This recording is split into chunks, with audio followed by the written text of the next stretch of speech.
Greetings and welcome to Fright Night Flix, where every night is Fright Night.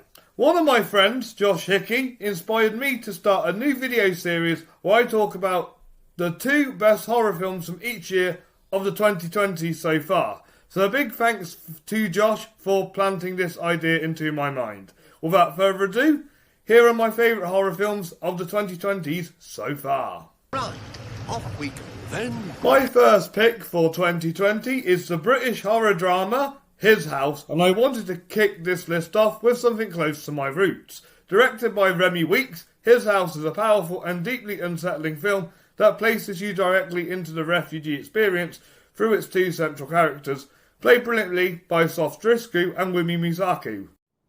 You're goddamn right.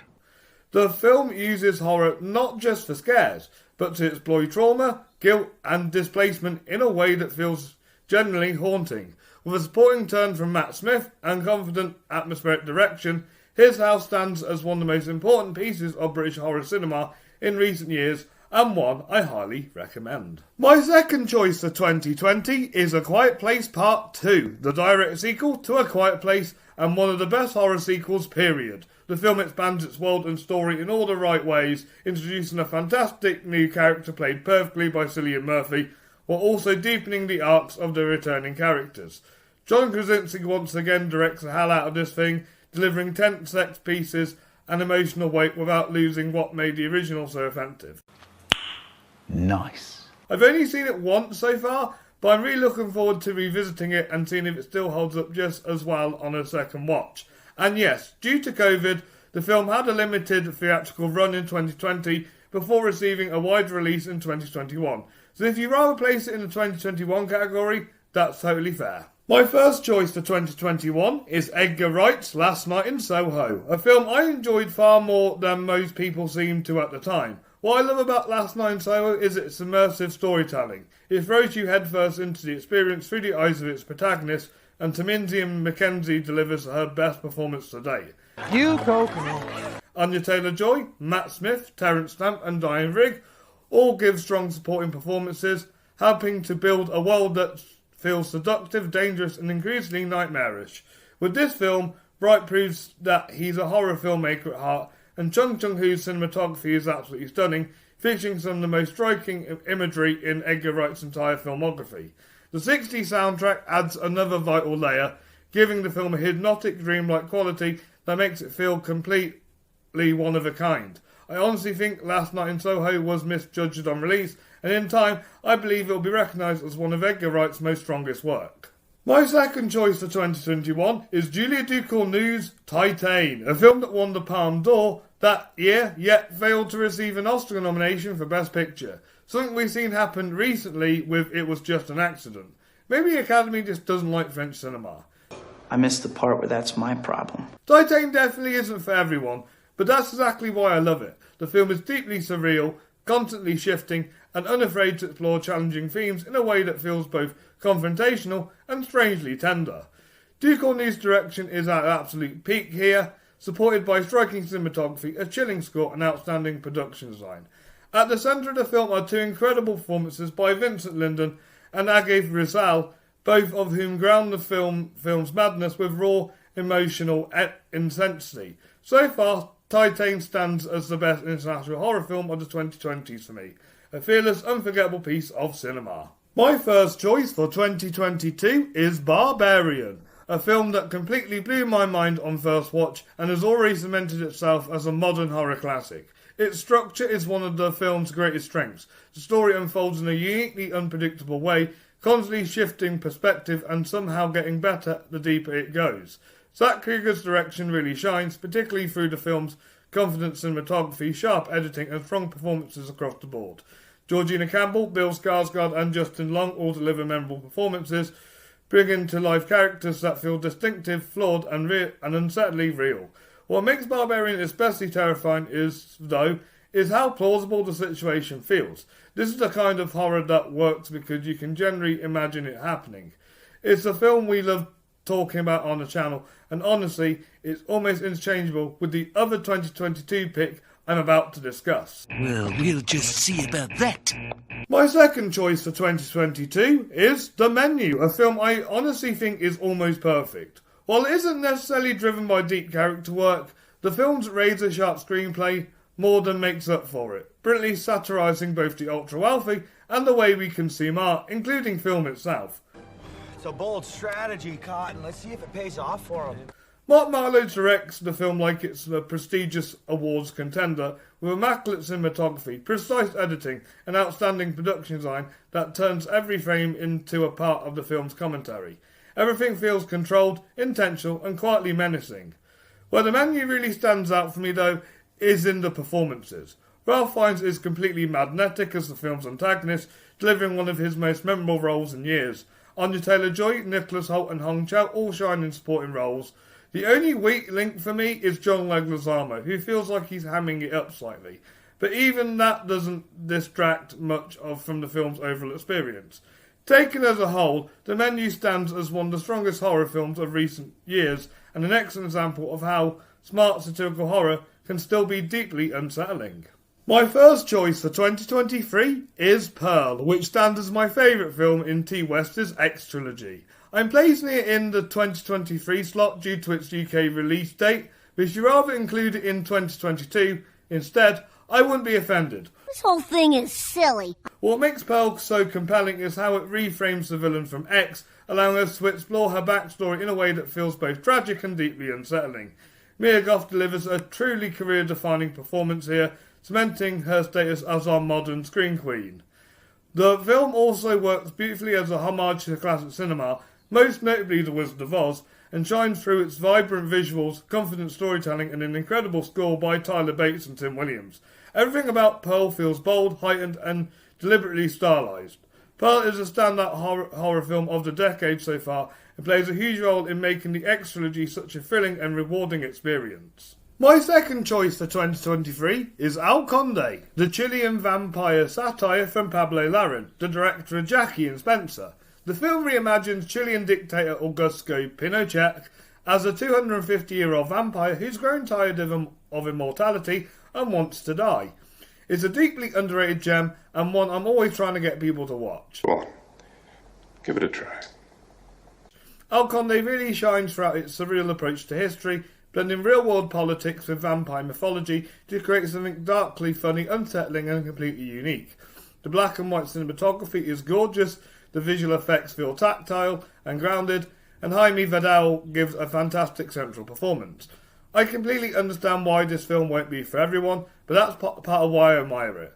It's doing something different, a film you can simply turn your brain off to and enjoy the ride without overthinking every moment.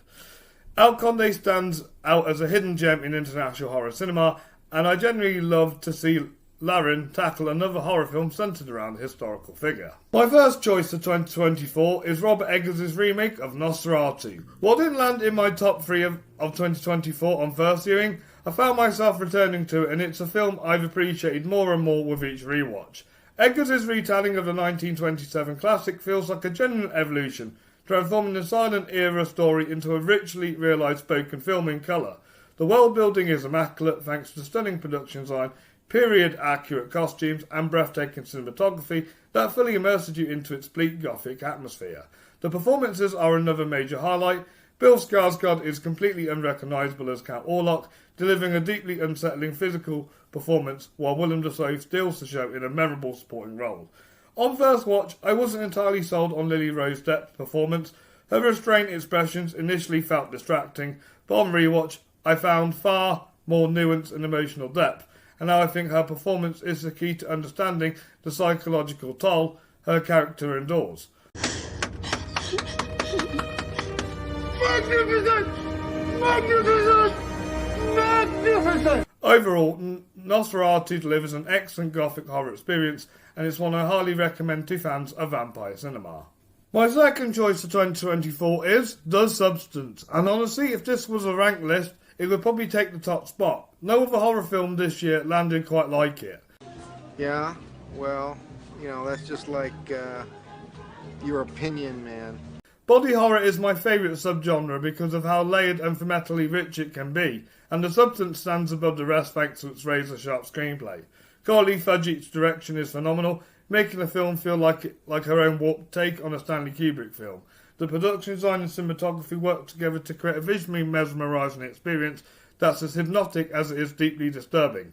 Demi Moore delivers a powerful comeback performance, while Margaret Qualley and Dennis Quaid provide strong supporting turns to elevate the film even further. The Substance has stayed with me ever since my first viewing, and I generally think it's a must-see for any fans of the horror genre. Before I reveal my 2025 picks, I just want to remind you guys to hit that like button, subscribe to Fright on Netflix, and follow us on social media so you don't miss a single scare. What are your favourite horror films of 2020 so far? Please let me know in the comments down below, and make sure you check out all my past videos on the channel. Now, on to my picks for 2025. My first choice for 2025 is Frankenstein, Guillermo del Toro's adaptation of Mary Shelley's classic. The film remains faithful to the original novel while still feeling completely fresh, with strong pacing that seamlessly shifts between perspectives of the sea captain, Victor Frankenstein, and of course the creature himself. It was perfect. Perfect. Everything, down to the last minute details. This approach makes it one of the most engaging and accessible adaptations of the story to date. Visually, the film is absolutely breathtaking. The production design, cinematography and costumes are all meticulously crafted, while Alessandra Desplat's gothic yet whimsical score perfectly complements Del Toro's world. There's a real balance here between grandeur and restraint. The film never feels overindulgent, even when it's at its most operatic. The performances are outstanding across the board. Oscar Isaac excels as Victor Frankenstein, Mia Goth impresses in her dual roles, and Jacob Elordi delivers a powerhouse performance as the creature, blending vulnerability, range, and quiet tragedy in a way that feels deeply human. Overall, Frankenstein is a masterpiece of visual storytelling and one of Guillermo del Toro's finest achievements. It's beautifully crafted, emotionally powerful, and easily ranks among the best horror films of 2025. My second choice for 2025 is Sinners, Ryan Coogler's ambitious vampire epic. Massive props to Coogler for stepping away from established IP and real-life stories to create something wholly original. Finally. Set in 1937 America, the period setting is impeccably realised, with stunning production design, richly catered costumes, and practical effects that make the world feel gritty, atmospheric, and completely immersive. Visually, the film is a knockout. Coogler's collaboration with cinematographer Autumn Durrell-Akinpar results in some of her finest work to date. Every frame is loaded with style, shadow, and creeping dread. Ludwig Göransson's haunting electric score perfectly complements the horror while deepening the film's sense of time and space. A standout musical mashup sequence is both unexpected and unforgettable, turning the film into a full sensory experience. The performances are exceptional across the board. Michael B. Jordan is outstanding in his dual role as the twins Shaq and Smoke. Jack O'Connell is deeply terrifying as the villain. Haley Steinfeld shines in a key supporting role, and breakout Miles Catton completely owns the lead, delivering a star-making performance.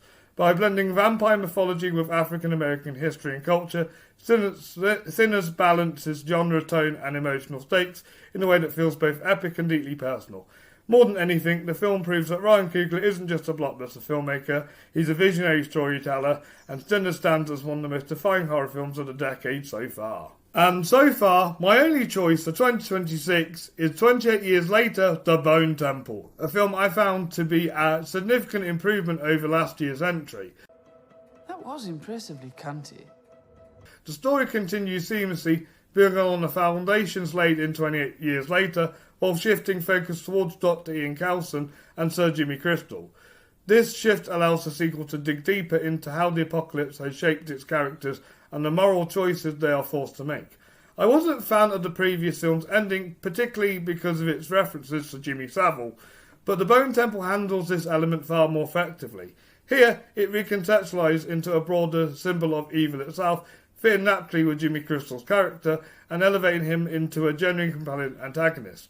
The film also benefits from stronger character development across the board, with Samson standing out as having the most rewarding arc. While it's less formally experimental than its predecessor, Neil DaCosta's direction remains confident and assured. Sean Bonbit's cinematography once again impresses, the editing keeps the momentum tight, and Hilda Guanajuatia's score injects a heightened sense of chaos and intensity.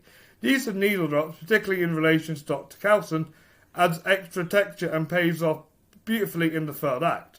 Performance-wise, the film is stacked. Jack O'Connell delivers another excellent horror villain turn, Alfie Williams continues to shine as Spike, and Erin Kellerman is terrific. The undeniably standout, however, is Ralph Fiennes, who dominates every scene he's in, officially becoming my favourite performance of his career to date.